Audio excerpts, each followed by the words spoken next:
নমস্কার বন্ধুরা, আতশবাজির আলোর রোশনাইতে মেতে আপনাদের শিব পূজা দেখাই চলুন। শিবের মাথায় জল ঢালা হিন্দু ধর্মে একটি বিশেষ পুজো। বাবা শিবের মাথায় জল ঢালার বিশেষ কয়েকটি দিন রয়েছে, যেমন শিবরাত্রি, সোমবার, আর শ্রাবণ মাস আর শিব চতুর্দশী। সোমবার বাবা শিবের একটি প্রিয় দিন। ওই দিনে জল ঢাললে মানসিক শান্তি এবং কামনা পূরণ হয়। আর শিবরাত্রিতে জল ঢাললে পাপ মোচন হয় এবং শিবের আশীর্বাদ পাওয়া যায়। শ্রাবণ মাস তো অত্যন্ত শুভ মাস। আর শিব চতুর্দশীতে জল ঢাললে সকল বাধা এবং কষ্ট দূর হয়। এখন শিবের মাথায় জল ঢালাটি একটি আনন্দের মধ্যে পড়ে।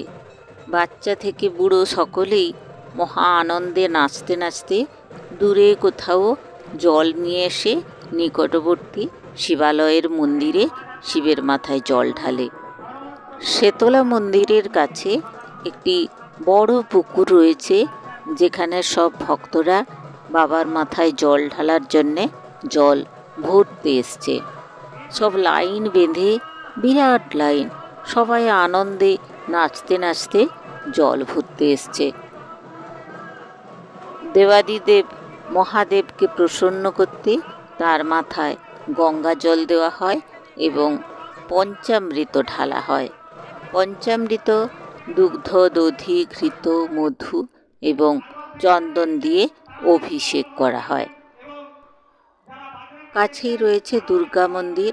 সপরিবারে দুর্গা দেবী এখানে বিরাজমান। ওই যে দূরে দেখা যাচ্ছে ঘাট, সেখানে সবাই এখন জল ভরছে। তো বাবাকে যে দুগ্ধ দেওয়া হয়, এই বাবার মাথায় দুধ ঢাললে, দুধ হচ্ছে শান্তি, পবিত্রতা এবং মাতৃত্বের প্রতীক। আর দই হচ্ছে সমৃদ্ধি এবং সন্তানের পক্ষে শুভ।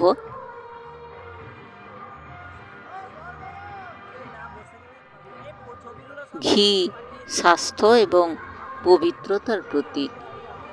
মধু মিষ্টতা এবং মঙ্গল বৃদ্ধি করে। আর গঙ্গা জল পবিত্র এবং পাপমোচন। এই যে সবাই জল ঢালতে এসছে, এই যে বাবার মাথায় জল ঢালা মানে অহংকার এবং পাপ ধুয়ে ফেলা, যা ভক্তকে শুদ্ধ করে। বাবাকে গঙ্গা জল, দুধ, বেলপাতা, ধুতুরা আর আকন্দ ফুল দিয়ে অভিষেক করা হয় এবং জল ঢালার সময় সকলেই বলছে ওং নমঃ শিবায়, ওং নমঃ শিবায়। এই মন্ত্র দিয়ে বাবা শিবকে অভিষেক করা হয়। নিচে দেখুন প্রচুর ভক্ত, সবাই বাবার মাথায় জল ঢালতে এসছে। তো জল ঢালার পরেই হবে আমাদের এই বাতাসা হরির লুট। দেখুন কত বাতাসা, সবার মানত রয়েছে, সবাই বাতাসা হরির লুট অর্থাৎ দেবতার প্রসাদকে উন্মুক্তভাবে বিলিয়ে দিয়ে সেটা সবার মধ্যে বিতরণ করা। অর্থাৎ গরিব ধনী সবাই নির্বিশেষে এই প্রসাদ পান। দেখুন সবাই কি সুন্দর বাতাসা বিলিয়ে দিচ্ছে, হরির লুট হচ্ছে। বৈজ্ঞানিক দৃষ্টিভঙ্গিতে দেখলে শিবলিঙ্গ হচ্ছে সাধারণত কালো পাথরের হয়, যা খুব গরম হয়ে যায়। তাই ঠান্ডা রাখার জন্য তার মাথায় জল ঢালা হয়। সমুদ্র যখন মন্থন হয়, তখন সেই সমুদ্র মন্থনে কালকূট বিষ উঠে আসে, যা প্রায় সমস্ত বিশ্বকে ধ্বংস করে দিতে পারে। তো মহাদেব সেই বিষ পান করেন, তাই তিনি নীলকণ্ঠ। এই বিষের উত্তাপ কমাতে শিবের মাথায় গঙ্গা জল ঢালা হয়।